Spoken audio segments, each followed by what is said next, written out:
सभी मित्रों को मेरा नमस्कार।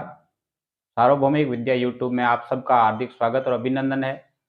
हम उम्मीद करते हैं कि आप हमारे यूट्यूब चैनल से काफ़ी लाभान्वित हो रहे हैं और कई लोग इसके सब्सक्राइब बने हैं, कई व्यूज़ देख रहे हैं। बट बहुत हमें हमें भी खुशी मिलती है कि जब आप इतने लोग हमें फॉलो करते हैं और यूट्यूब चैनल देख रहे हैं और आपको फ़ायदा भी हो रहा है। तो पिछले अध्याय में मैंने समासों के बारे में आपसे चर्चा की थी। आज मैं समासों के जो विभिन्न प्रकार है उनको लेकर आपके समक्ष उपस्थित हूँ।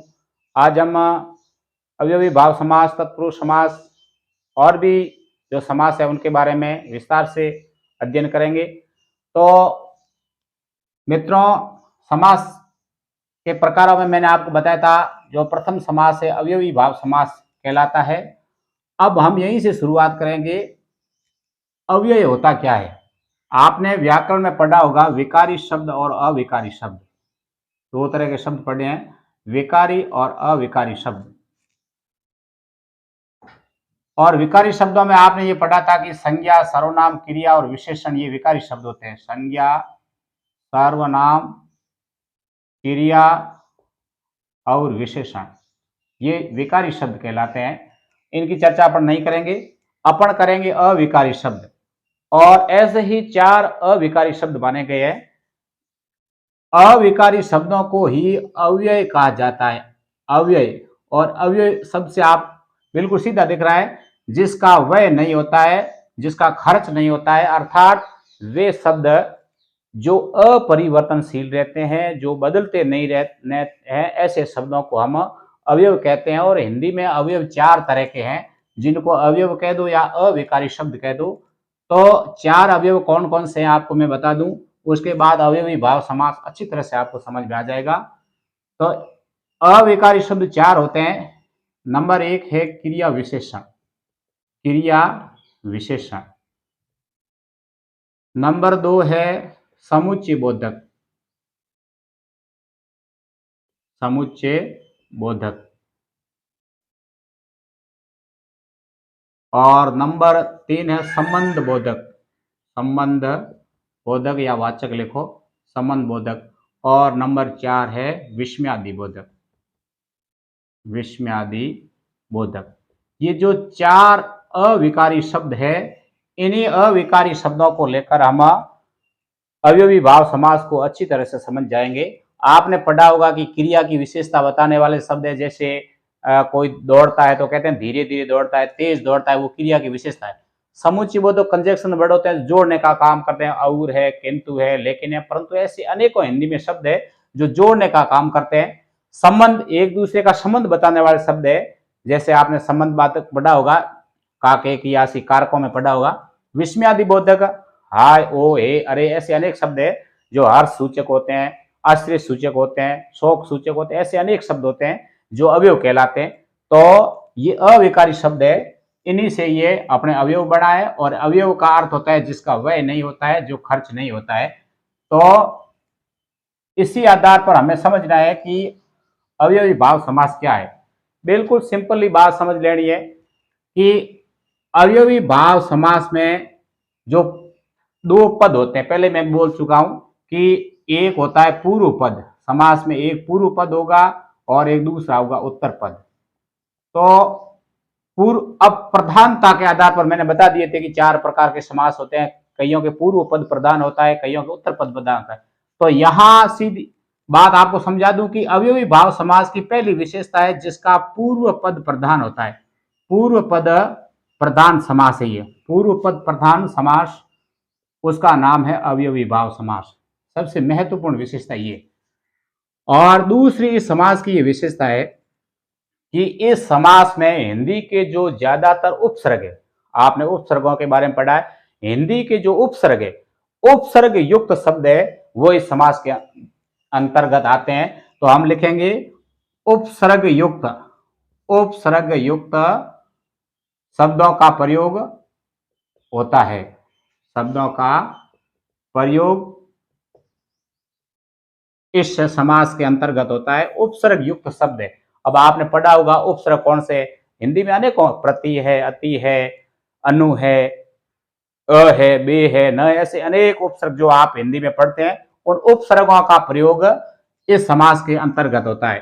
दूसरी बात है, ऐसी स्थितियां भी कई बार बन जाती है कि पहला पद होता है वो हो जाता है आपके अवयव, अव्यय।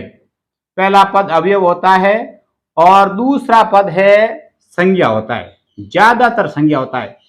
क्योंकि समास में आपको बहुत कुछ समझना है। परीक्षा में इस समास और तत्पुरुष समास को लेकर बहुत ज्यादा प्रश्न पूछे गए हैं और प्रश्न आते हैं। इस समास का जो प्रश्न आता है वो आता है, आपके उदाहरण दिया हुआ होगा और आपको पूछा जाएगा इसमें कौन सा समास है। तत्पुरुष समास जब हम पढ़ते हैं तो उस समय हमें उसमें ये पूछा जाता है कि समास का विग्रह कीजिए। तो इसमें विग्रह के प्रश्न आने की संभावना कम है, लेकिन इसमें आएगा शब्द आपके समक्ष दिया हुआ और उस शब्द को देखकर आपको बताना कि कौन सा समास है। तो आप ये समझ लें कि अवयव प्लस संज्ञा शब्द आता है तो वो अवयवी भाव का उदाहरण कहलाता है, अवयवी भाव समास होता है। लेकिन ऐसी परिस्थितियां बनती है, आजकल ऐसे सवाल आते हैं कि नॉर्मल नहीं आते। आज ये है कि उपसर्ग, मैंने कहा उपसर्ग युक्त शब्दों का प्रयोग होता है कि हम कह देते हैं कि पहले उपसर्ग लग गया, पहले क्या लग गया, उपसर्ग लग। लेकिन आजकल ऐसी स्थितियां बनी है कि बाद में भी उपसर्ग आ रहे हैं। अवयवी भाव समास में उस अवयवी भाव समास का जो उत्तर पद होता है, उत्तर पद में भी उपसर्ग आने से उत्तर पद उपसर्ग युक्त हो सकता है, उत्तर पद उपसर्ग युक्त हो सकता है, उपसर्ग युक्त हो सकता है। अब आप कहेंगे कैसे? तो देखो कुछ ऐसे उदाहरण होते हैं हिंदी के अंदर जहां उपसर्ग जो पहले अपन कहते हैं उपसर्ग लेकिन बाद में लगते हैं। जैसे देखो मैं लिखूं एक शब्द है सरयू पार, सरयू पार। अब ये पार शब्द है बाद में लगा, ये समास, ये अवयवी भाव है। पार शब्द बाद में लगा है, फिर भी समास अवयवी भाव कहलाएगा, भले ही उपसर्ग बाद में पड़ा है, अवयव बाद में पड़ा है तो भी। तो इसका मतलब आप समझ लें कि पूर्व पद प्रधान होता है, लेकिन पूर्व पद, इसमें यह भी लिखा हुआ मिलेगा आपको, पूर्व पद अवयव होता है, अव्यय होता है, ये इसकी विशेषता है। लेकिन कहीं कहीं ऐसा अभी मैंने जो बताया कि उत्तर पद भी अवयव हो सकता है, उत्तर पद भी अवयव हो सकता है। जैसे दिन भर, दिन भर, देखो ये भर शब्द आया है तो भर दिन के बाद आ गया, तो अपन कह रहे संज्ञा बाद में होना चाहिए अवयव पहले, लेकिन ऐसा कुछ नहीं है कि दिन भर आता है तो दिन भर में भी अवयवी भाव समास है, ये इसकी विशेषता है। और एक विशेषता देखो, अवयवी भाव की पहचान करने के लिए सबसे महत्वपूर्ण बात है कि अवयवी भाव समास से युक्त जो शब्द होगा वो अपरिवर्तनशील होगा, और यही महत्वपूर्ण है, अपरिवर्तनशीलता का भाव, अपरिवर्तनशीलता का भाव होता है। ये आप इंपॉर्टेंट बात समझ लेना कि जब हम दो पदों को मिलाएंगे, दो पदों को मिलाएंगे तो दो पद मिलाने के बाद जो पद मिलेगा पूरा पद, उस पद में क्या होगा, अपरिवर्तनशीलता का भाव होगा, अर्थात वे दोनों मिलकर अवयव बन जाएंगे। अब कैसे? जैसे आपने लिख दिया यथाशक्ति, यथाशक्ति, ये आपने शब्द लिखा। अब यथाशक्ति, यथा शक्ति के साथ यथा जुड़ने से इसकी वैल्यूशन बढ़ गई, और बाद में ये इसको आप अगर परिवर्तित करते हैं, अगर ये बदलता है तो ये अवयव भाव में उदाहरण नहीं आएगा। कैसे? देखो जैसे यथाशक्ति, यथा और शक्ति मिलने के बाद अगर ये अलग अलग है तो शक्ति का शक्तियों हो सकता है, लेकिन यथा जुड़ने के बाद ये शब्द यथा शक्तियों नहीं बनेगा। अगर यथा शक्तियों होता है इसका अर्थ है ये अवयवी भाव समास नहीं होगा। तो इस बात को अच्छी तरह समझ लें कि अवयवी भाव की महत्वपूर्ण विशेषता है कि इसमें अपरिवर्तनशीलता का भाव होता है, दोनों पद मिल जाते हैं, पूर्व पद और उत्तर पद मिलने के बाद जो स्थिति बनती है वो है कि उसका बहुवचन नहीं बना सकते। जैसे कुछ ऐसे शब्द होते हैं जिनके अपन बहुवचन बनाते हैं, लगता हमें ऐसे कि ये अवयवी भाव समास के उदाहरण है, लेकिन वास्तव में वो इस समास के उदाहरण नहीं होते हैं। जैसे कुछ अभी मैं लेके आपको बताऊं, जैसे एक शब्द है प्रतिक्रिया,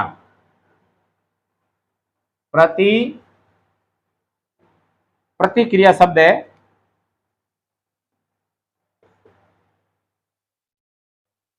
मैं बात कर रहा था प्रतिक्रिया, एक शब्द है प्रतिक्रिया। अब इसमें प्रति उपसर्ग है, क्रिया लगा हुआ है।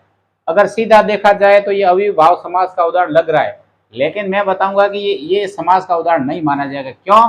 क्योंकि प्रति और क्रिया शब्द है, इन दोनों शब्दों को मिलाने के बाद जो पद बनता है इसका बहुवचन बन जाता है, बहुवचन बन जाता है।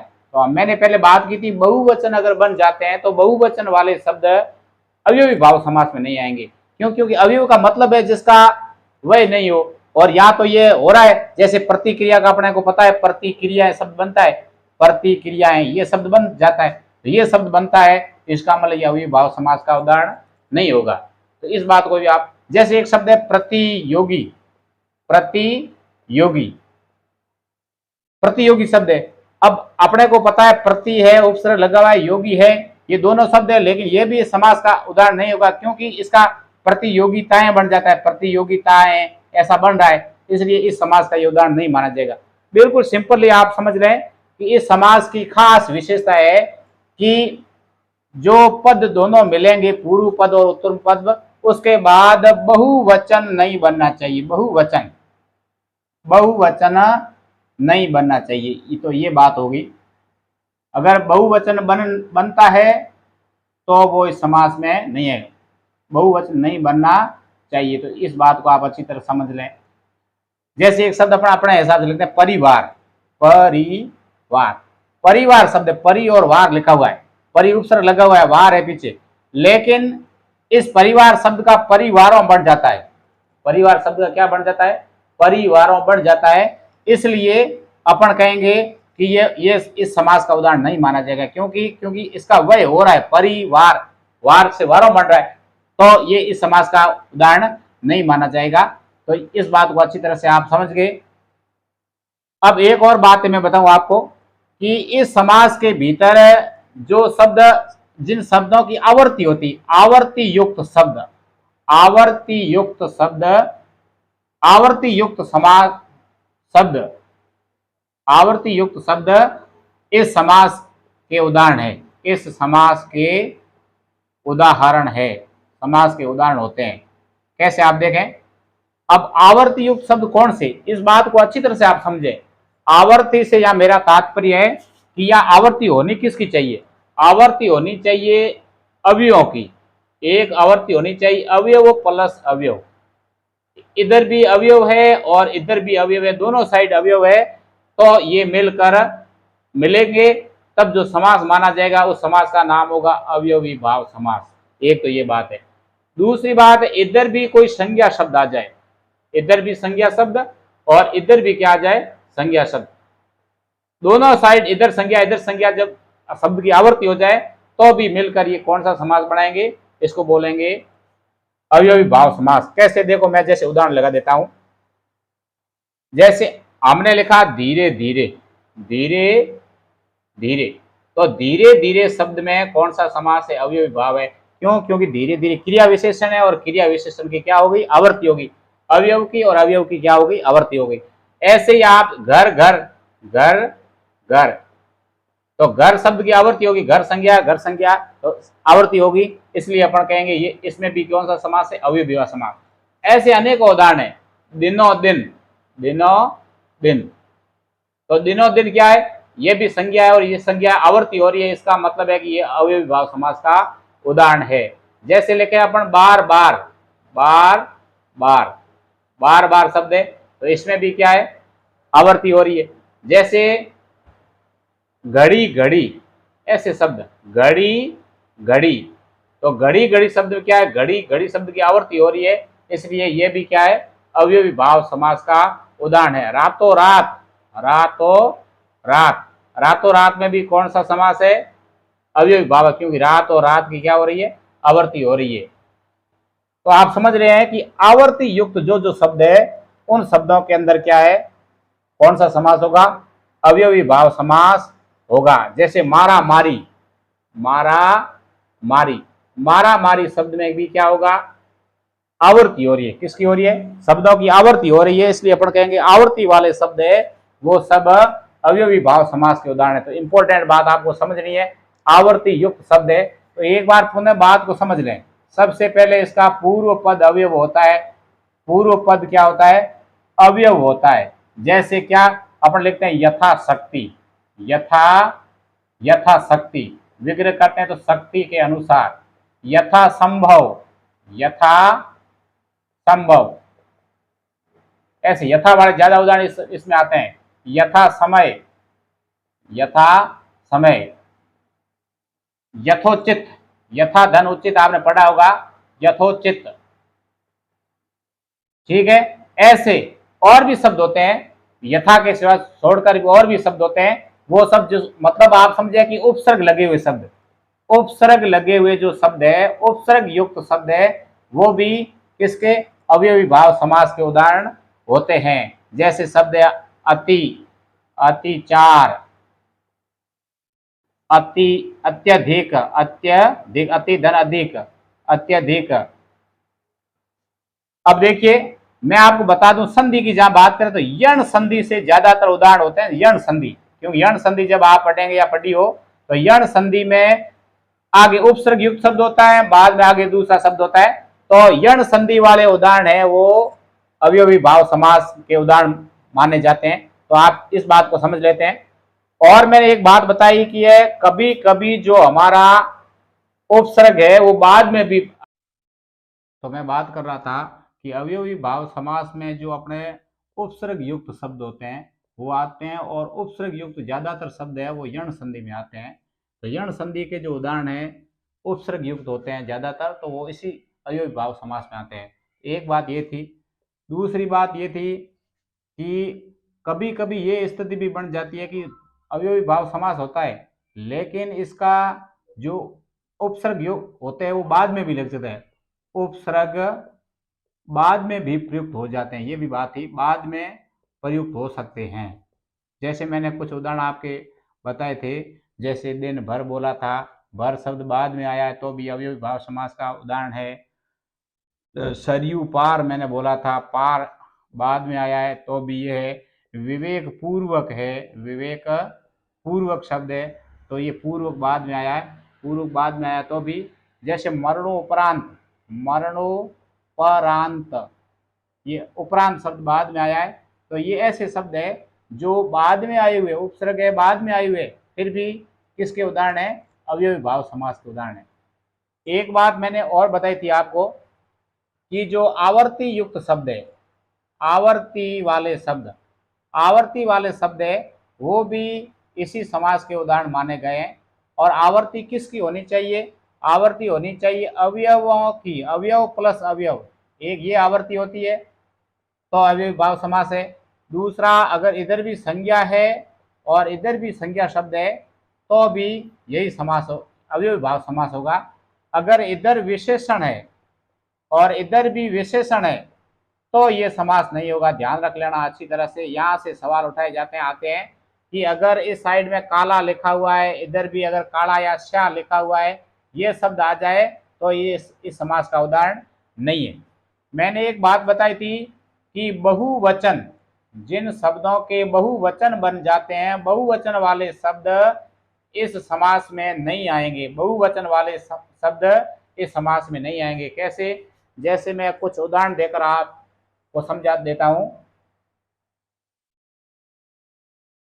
कि कुछ ऐसे शब्द होते हैं जो अपने को लगता है कि वो अवयवी भाव समास में आने चाहिए लेकिन वो अवयवी भाव समास में नहीं आते हैं। क्यों? जैसे एक शब्द है प्रतिक्रिया, तो प्रतिक्रिया में प्रति उपसर्ग लगाया, क्रिया आ गया पीछे, लेकिन ये शब्द बहुवचन बन जाता है, बहुवचन बन जाता है, प्रतिक्रिया हो जाता है, इसलिए यह अवयवी भाव समास में नहीं आएगा। जैसे लिखा हुआ है प्रतियोगिता, प्रतियोगिता, तो इसका भी बहुवचन हो जाता है, प्रतियोगिताएं, कई प्रतियोगिताएं, ऐसा हो जाता है, तो ये भी समास का उदाहरण नहीं होगा। जैसे हम लिखते हैं परिवार, परिवार, परि और वार अपने को लगता है अवयवी भाव है, नहीं नहीं, परिवारों बन जाता है, इसलिए वो भी इस समास का उदाहरण नहीं है। जैसे शब्द है प्रतिध्वनि, प्रतिध्वनि, प्रतिध्वनि, प्रति लग गया ध्वनि है लेकिन प्रतिध्वनियों हो जाता है, प्रतिध्वनियों शब्द बनता है, तो ये अवयवी भाव समास के उदाहरण नहीं होंगे। लगता ऐसा है कि अवयवी भाव समास में आएंगे, लेकिन ये समास के उदाहरण नहीं है। आवर्ती वाले शब्द है, मैंने बोला था जिनकी आवर्ती होती है वो शब्द इसमें आएंगे। आवर्ती वाले अनेक शब्द होते हैं, जैसे रातों रात, रातों रात आवर्ती हो गई। आवर्ती वाले शब्द कौन से आवर्ती? संज्ञा और अवयव, उनकी आवर्ती होती है दिनों दिन, दिनों दिन, ठीक है। घड़ी घड़ी, घड़ी घड़ी, घर घर, घर घर, बार बार, धीरे धीरे, धीरे धीरे, बागम भाग, बागम बाग, चला चली, चला चली। तो ये ऐसे शब्द है जिन शब्दों की क्या हो रही है? आवर्ती हो रही है। और आवर्ती वाले शब्द अवयव और संज्ञा शब्द वो सब अवयवी भाव समास के अंतर्गत आएंगे। तो अवयवी भाव समास में जो जो बातें बताई उनको रिपीट करते हुए आगे अपन बढ़ रहे हैं। तो मैं एक बार पुनः बता देता हूं कि अवयवी भाव समास वह होता है जिसका कौन सा पद? पूर्व पद प्रधान होगा। नंबर एक बात, पूर्व पद अवयव भी हो सकता है ये, और इसका जो उत्तर पद है वो संज्ञा होता है। विशेषता उत्तर पद संज्ञा होता है, लेकिन स्थितियां अलग अलग मैंने बता दी पहले ही आपको। और दूसरा क्या होता है? जैसे पूर्व पद में यथाशक्ति है, यथासंभव है, ये शब्द है जो सब इसके उदाहरण आपको बता दिए। यथाशक्ति है, यथासंभव है, उपसर्ग लगे हुए। मैंने कहा उपसर्ग युक्त शब्द, उपसर्ग युक्त शब्द है वो भी इसी समास के उदाहरण माने गए हैं। दूसरा मैंने बता दिया कि इस समास के अंदर ऐसी स्थितियां कई बार बनती है कि उपसर्ग बाद में भी लग जाता है। उपसर्ग बाद में लगता है, बाद में भी लग सकता है, लग सकता है। उसके उदाहरण भी मैंने आपको बता दिए, कई बता दिए, ठीक है। अगली बात मैंने जो बताई थी वो थी कि आवर्ती वाले शब्द इस समास के भी अंतर्गत आते हैं। आवर्ती वाले शब्द है वो इसमें आएंगे, और आवर्ती वाले शब्द इस समास के उदाहरण। आवर्ती में भी किसकी होगी? संज्ञा शब्दों की, और किसकी? अवयवों की आवर्ती होगी, तो वो इस समास के अंतर्गत आएंगे। अगली बात, एक बात मैंने बताई थी कि बहुवचन वाले शब्द, अगर आपको लगता है कि ये उपसर्ग आ गया, आगे भी शब्द आ गया, संज्ञा शब्द आ गया, लेकिन अगर उसका बहुवचन बन रहा है तो आपको समझना है बहुवचन, बहुवचन, बहुवचनों वाले शब्द, बहुवचनों वाले शब्द अवयवी भाव के उदाहरण नहीं होते हैं, अवयवी भाव के उदाहरण नहीं होते हैं। इस बात को आप ध्यान रखना, नहीं होते हैं। तो ये ही मुख्य बातें थी बस।